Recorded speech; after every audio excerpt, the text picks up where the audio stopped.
শুভ সকাল বন্ধুরা, তোমরা সবাই কেমন আছো? আশা করি সবাই ভালো আছো। তো আজকে আমি সকালবেলা উঠে স্নান করেছি। স্নান টান করে এখন নিয়ে আসছি থাল থাল থাল নিয়ে এসে মাঝামাঝি শুরু করে দিয়েছি, কারণ আজকে হচ্ছে লেট হয়েছে উঠতে। তো শাশুড়ি মা আগে ঝাড় দিয়ে রেখে দিয়েছে। তো কালকে মেয়ে আমার ঘুমায়নি গরমের জন্য, তাই জন্য আমার উঠতে একটু লেট হয়ে গেছে। এখানে মেয়ে নিয়ে নিয়েছি নাইটিটা, আর দুইটা প্যান্ট ছিল, ওগুলো একটু ধুতে হবে।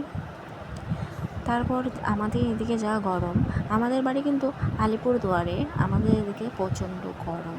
এই গরমের জন্য এই বারবার স্নান করা হয়। তাই জন্য কালকে মেয়ের একটু সর্দি ভাব ছিল, তাই জন্য কালকে মেয়ে ঘুমায়নি রাত্রেবেলা। আর কালকে দেখি ও উঠে মাঝে মাঝে একটু করে কান্নাকাটি করছিল। অবশেষে আমার থালগুলো মাজা হয়ে গেছে, তো জামাগুলো তো ধুতে হবে নাকি, জামাগুলো ধুয়ে নিই। আর আয়ুষীর পাপা তো বাড়িতে নেই, তো ওরও শরীরটা খুবই খারাপ, ওরও নাকি জ্বর ভাব। আর এত গরমে আর রৌদ্রর মধ্যে কাজ করাটা একদমই ঠিক না। আর ওদের আসামের যেখানে গেছে, ওইখানে তো কারেন্ট পর্যন্ত নেই। কারেন্ট আছে শুধু লাইট জ্বালার জন্য, ঘরে মানে ছাপড়া টিনের ঘরে তো কারেন্টও নেই। কারেন্ট আছে কিন্তু ফ্যান নেই, খুব গরমের মধ্যে। কালকে রাত্রেবেলা নাকি ও ঘুমাইতে পারেনি, তাই জন্য আমাকে রাত্রেবেলা অনেক রাতে ফোন করেছে, বলে আমার রাত্রেবেলা ঘুম হয় না, বাইরে বসে থাকে। এত গরমের মধ্যে খুবই অস্বস্তিকর লাগে। ওরও শরীরটা ভালো নেই। কালকে দোকান থেকে নিয়ে আসছিলাম লঙ্কার বটাগুলো রাখিনি।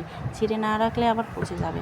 আস্তে এগুলো ছিঁড়ে নিয়ে রেখে দিই। কালকে আমি কি ভুল কাজটাই না করেছি, জাবরা জঙ্গলগুলো সবগুলো রেখে দিয়েছি ঝুড়িতে, ফেলাতে ভুলে গেছি।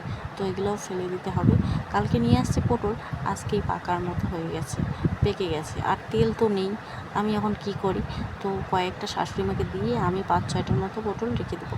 একাই না, বেশি তরকারি সবজি লাগে না। আর এই গরমের মধ্যে সবজি তো একদমই ভালো লাগে না, ইচ্ছা করে লবণ ভাত খাই। তো এগুলো তরকারিপাতি সবগুলো রেডি করে তারপরে আমি রান্নাটাও বসিয়ে দেবো। আর এইগুলো কাজ করতে না অনেক সময় লাগে, আর আমি তো ঘেমে আমার অবস্থা একদমই খারাপ হয়ে গেছে।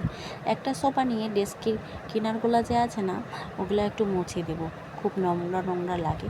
আর এত বড় ডেস্ক আর এই গরমে মাজতে ইচ্ছে করে না। আমার কাজ শেষ হয়ে গেলে চাল কুমড়াটা রেখে দেবো, কালকে রান্না করব। সন্ধ্যাবেলা গিয়ে আমি তেল নিয়ে আসবো। কচুরলতি নিয়ে নিলাম, কচুরলতিগুলো তো কাটতে হবে।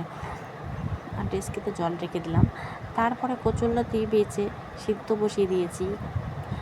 কালো কুচকুচে জল বের হয়েছে। তারপর রসুনটা থেতো করে নিই। এখানে তেল দিলাম, লঙ্কা, তারপর পেঁয়াজ, রসুন দিয়ে দিয়েছি। তারপর এখানে ঘাটাঘাটি করছি। পেঁয়াজটা যখন লাল হয়ে যাবে, তখন সিদ্ধ করা কচুরলতিগুলো দিয়ে দেবো এখানে। আর রান্না করতে কার না ভালো লাগে, সবারই ভালো লাগে, কিন্তু এই গরমটাই তো মেরে ফেলে। তারপর কচুরলতিগুলো লাল হয়ে গেছে, পেঁয়াজগুলো কচুরলতি ঢেলে দেই। তারপর আমার কচুরলতি একদমই পুরোপুরি রেডি হয়ে যাবে। এখানে দিয়ে দিলাম 1 চামচ লবণ, তারপর দিলাম হলুদ, জিরের গুঁড়া, তারপর লঙ্কার কৌটাটা ধুয়ে দিয়েছি। তারপর আমার রেডি কচুরলতি তরকারি।